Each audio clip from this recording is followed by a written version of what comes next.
Meghan Markle stormed off stage in front of a stunned audience after Karoline Leavitt calmly ripped her entire activism brand apart, with facts, not fanfare. Did we just watch the Duchess lose her crown in real time? But when it appears, you have to train yourself out of it. You gotta shut it down. Yeah, and I don't think that it's helpful to indulge some of the language. It was supposed to be one of those glossy, feel-good moments. A panel on women's empowerment, hosted in a sleek downtown venue, attended by journalists, students, activists, and influencers. Maria found out about the West Side Bazaar through the Westminster Economic Development Initiative. It's the group responsible for helping connect the 16 business owners at the bazaar. The moderator, veteran journalist Maria Rodriguez, opened the event with warmth and poise, briefly introducing the panelists before giving the floor to the rising conservative voice, Karoline Leavitt. Sitting across from her was Meghan Markle, actress turned duchess turned global humanitarian. On paper, this pairing looked like an intentional attempt at balance. Star power meets substance. Progressivism meets principled conservatism. But in reality, it was a ticking time bomb. Breaking the rules. Really? Yes, Oh, that's like... stop it, Meghan. No, you don't. Do you Yes, do I it? do. And at a certain point, the only thing I want spread thin is my jam. The tension wasn't obvious at first. Meghan smiled politely. Leavitt spoke with professional clarity, but the undercurrent was unmistakable. Meghan had long styled herself as a voice for inclusion, a symbol of modern royalty breaking barriers. Her supporters often framed her as someone who'd suffered institutional injustice and emerged stronger for it. On the other hand, Karoline Leavitt represented a growing class of young conservative women who were challenging the mainstream definition of feminism. She wasn't just talking about empowerment. She was talking about policy, legislation, results. Her organization, the Future Forward Initiative, was already credited with concrete accomplishments in multiple states. NBC News has learned that ICE arrested 1,179 undocumented immigrants on Sunday, but nearly half of them, 566 of the migrants, appear to have no prior criminal record besides entering the country illegally. Just a few minutes into the conversation, the mood shifted. Karoline Leavitt had been laying out her track record, bipartisan wins on teen safety laws, child care funding victories, and mentoring programs for young women. The audience was clearly impressed, nodding and taking notes. But right in the middle of one of her success stories, Meghan leaned forward, her voice cool but pointed, and said, "It's interesting we're discussing women's empowerment with someone who served in an administration that undermined reproductive and immigrant rights." The Democrats are doubling down on craziness and radical policies that are undermining the very fabric of our country. Just look at the Democrat nominee for New York City Mayor, Zohran Mamdani. The silence in the room was instant. It was the kind of comment that didn't leave much room for interpretation. Meghan wasn't making a vague statement about politics. She was making a direct accusation, subtly designed to question Leavitt's legitimacy on the stage. It was strategic, sharp, and designed to change the direction of the conversation. Instead of engaging with the issues being discussed, Meghan had chosen to go after the source. It wasn't about teen safety anymore. It was about ideology, about tribal lines, about who gets to speak for women. The heart of the city's immigrant and refugee community. Maria grew up in Puerto Rico and moved to Buffalo in the mid-90s. And I love Buffalo. I really love Buffalo. Every time I go to another state or another city, I really want to come back. People shifted in their chairs. The moderator, Maria Rodriguez, tried to regain the rhythm, but the energy in the room had changed. You could feel the audience splitting, some visibly uncomfortable, others leaning forward with curiosity. Meghan's tactic was clear: derail the momentum. Make it about the broader narrative. Force the conversation away from policy outcomes and into a space where she felt more in control, the realm of moral framing. Most important and first platform, it all stems from there. But beyond that, as I continue to work to uplift other female founders, that's really using the platform of Confessions of a Female Founder to do that, to continue to... But Karoline didn't flinch.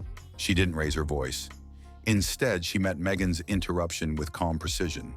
She said, "Duchess, with respect, I think reducing my entire policy platform to guilt by association does a disservice to the women in this audience who might benefit from solutions rather than sound bites."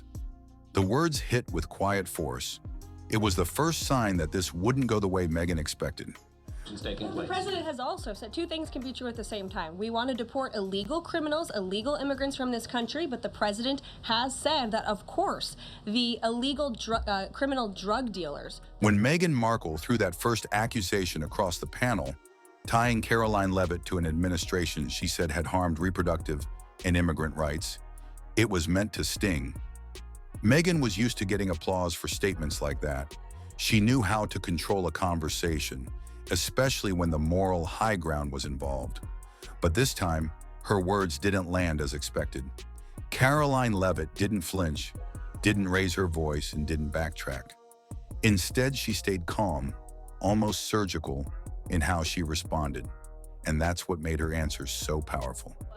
Under the reckless spending and the bad policies of the previous incompetent administration. I would remind the Fed chair, and I would remind the entire world, that this is a president who was a businessman first. Duchess, with respect, Leavitt began, locking eyes with Markle, I think reducing my entire policy platform to guilt by association does a disservice to the women in this audience who might benefit from solutions rather than sound bites.